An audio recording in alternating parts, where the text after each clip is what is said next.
안녕하세요. 밀리터리24 코리아의 안티 기자입니다. 그동안 운영해오던 밀리터리24 코리아 유튜브 채널이 어떤 세력에 의해 채널이 폭파되면서 밀리터리24 코리아 채널을 다시 개설하여 방송을 진행 중했습니다.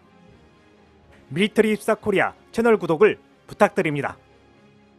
사우디 공군 사령관이 KF-11 도입 및 항공우주 방산 분야 협력 방안을 논의하는 가운데 KF-11 조종석에 탑승해 기념사진을 찍었을 때 공동개발국인 인도네시아 국기를 가리고 사우디 국기를 내걸었습니다. 이는 KF-11이 양산 단계에 들어가는 가운데 KF-11 블록 1을 48대 도입을 이행해야 하는 인도네시아에게 공개적으로 보내는 메시지로 보이며 KF-11 도입 협상에 있어 사우디와 진행이 많이 되었다는 것도 의미합니다. 이와 더불어 KF-11에 들어가는 A사 레이더에 대한 공대지, 공대회 모두 본격 검증이 시작됨을 알렸습니다. 오늘은 사우디의 KF-11 도입 협상과 KF-11 블록 2용 A사 레이더 검증 도입에 대해 분석해보는 시간을 가져볼 겁니다. 사우디 KF-11 도입 진전되나? 지난 28일 카이는 본사를 방문한 사우디 아라비아 공군사령관 일행과 한국형 차세대 전투기 KF-11 도입을 비롯한 항공우주 방산 분야 협력 방안을 논의했다고 밝혔습니다. 사우디 공군 대표단은 카이의 항공개발 및 생산시설을 둘러보고 한국형 전투기 KF-11을 비롯한 주요 항공 플랫폼과 유지보수 운영 역량, 교육 훈련체계에 대해 높은 관심을 표명했습니다. 특히 첨단 항공기 개발 경험과 체계 통합 역량, 안정적인 후속 지원 능력에 대해 긍정적으로 평가한 것으로 전해졌습니다. 사우디 공군 사령관은 KF-11 기동 관람에 참석하고 주기된 항공기 앞에서 개발 현황과 주요 성능에 대한 브리핑을 청취했습니다. 카이는 KF-11 설계 개념과 운영 유연성, 확장 용이성 등 KF-11 기반의 차세대 전투기 공중전투 체계를 포함한 향후 로드맵을 소개했습니다.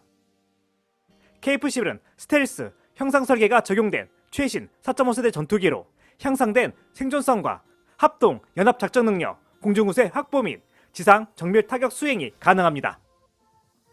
향후 국산 정밀 무장 통합 및 유무인 복합 체계를 적용하는 등 성능 개량을 추진할 계획입니다.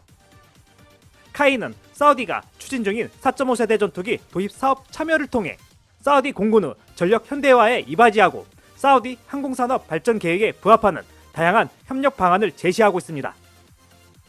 KF-11 플랫폼 운영 정비 교육 훈련뿐만 아니라 사우디 비전 2030 달성에 기여할 수 있는 사업 협력까지 아우르는 통합적 사업 모델을 검토하고 있습니다.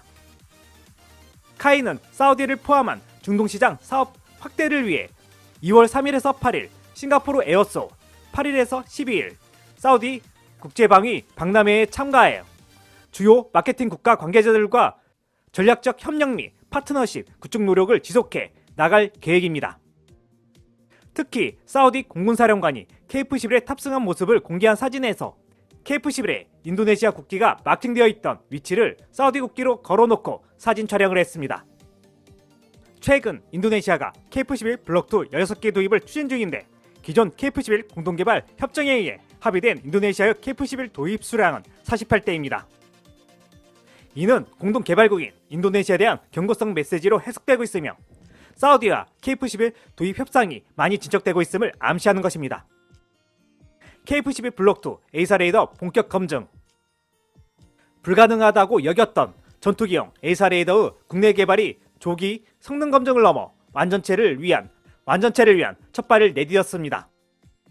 국방과학연구소가 KF-11에 탑재되는 A사 레이더의 공대지, 공대회 모두 시험평가에 공식 착수하면서 공대공 중심의 1단계 성능 입증을 넘어 다목적 전투기 눈의 완성을 향한 본격적인 체계 통합 단계에 이른 것입니다.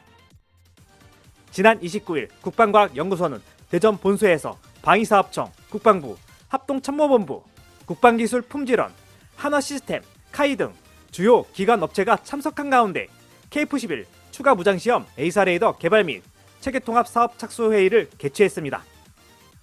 이 사업은 2018년 12월까지 약 3년간 진행되며 A사 레이더가 공중 표적뿐만 아니라 지상, 해상 표적까지 탐지 추적할 수 있는지 성능을 검증하는 것이 핵심입니다. 이를 통해 KF-11의 전천 후 다목적 임무 수행 능력을 끌어올린다는 구상입니다. A사 레이더는 안테나를 물리적으로 훼손시키는 기계석 레이더와 달리 수백, 수천 개의 송수진 모듈을 전자적으로 제어, 빔을 조향합니다. 이로 인해 다수 표적을 동시 탐지 추적, 멀티 모드 운영, 고정밀 표적 정보 획득이 가능합니다. A사 레이더는 공중전, 상하인식은 물론 정밀 타격을 위한 지상, 해상 표적 정보 획득 능력까지 좌우하는 장비입니다. KF-11 A사 레이더는 당초 미국 기술 이전을 전제로 추진되었지만 미국 측의 이전 거부로 국방과학연구소 주관, 한화시스템 시제업체 체계로 독자 개발에 착수했습니다. 항공용 A사 레이더는 기존 레이더보다 소형화되어야 하고 냉각 기능과 정보 처리 과정도 훨씬 복잡하기 때문에 일부 선진국만 원천 기술을 보유하고 있을 만큼 개발이 어려운 분야로 꼽히고 있습니다. 항공용 A사 레이더 국산화는 어렵다는 비관론이 팽배했지만 국내 연구진이 2016년부터 10년간 개발과 시험평가를 거쳐 공대공 모드 성능을 입증해냈습니다. 공대공 모드는 KF-11 초도 양산본에 탑재돼 올해 하반기에 전력화될 예정입니다. 이번 공대지, 공대의 모드 시험은 KF-11의 공중 요격기 수준에서 공중, 지상, 해상 표적을 아우르는 통합 감시 타격 플랫폼으로 끌어올리는 분수령입니다. 국방과학연구소와 한화시스템, 카이는 레이더 성능 향상, 항공기와 체계 통합 검증, 모두별 시험평가를 병행합니다. 공군 수뇌부도 성능을 직접 확인한 바 있습니다. 손성락 공군참모총장은 최근 사천기지에서 KF-11 탑승해 약 50분간 시험 비행을 실시했습니다. 손 총장은 상승, 선해, 고속비행 등 기동을 통해 항공전단 장비 정확도를 점검했습니다. A사 레이더 최대 탐지거리 확인과 함께 가상 훈련 체계로 미티어 중거리 공대공 미사일, AIM-2000 단거리 공대공 미사일 등을 운용해 가상의 적기를 격추하는 시나리오도 수행했습니다. 국산 A사 기술은 전투기 외 분야로도 확산되고 있습니다. 함정용 3차원 A사 레이더, 천궁 등 지대공 체계 다기능 레이더에 이어 KF-11 기술을 기반으로 한 경전투기, 경공격기용 A사 레이더 수출 협력도 진행되고 있습니다. 특히 안테나 등 핵심 부품의 국산화는 레이더 가격의 절반 이상을 차지하는 고부가치 영역으로 국내 항전산업 생태계 확대와 수출 경쟁력 제고로 이어질 수 있다는 평가입니다. 국방과학연구소 정성태 수석연구원은 이번 사업을 통해 KF-11 A사 레이더의 전반적인 모드에 대한 운영 능력을 확보해 미래 전장에서 KF-11의 작전 수행 능력을 획기적으로 향상시킬 것이라면서 이를 통해 국내 개발 장비의 독자적인 성능 개량과 자체 무장 장착 능력 확보에 기여하고 방산 수출 확대에도 긍정적인 영향을 미칠 것이라고 말했습니다. KF-11 양산과 블록2 개발이 빠르게 진행되고 있어 차세대 전투기 도입을 추진 중인 국가들 사이에서는 KF-11에 대한 높은 관심을 표명하면서 KF-11 첫 수출 계약은 올해 안에 이루어질 것으로 예상됩니다. 오늘 준비한 내용 여기까지입니다. 구독, 좋아요, 알림 설정은 좋은 콘텐츠 제작에 큰 힘이 됩니다.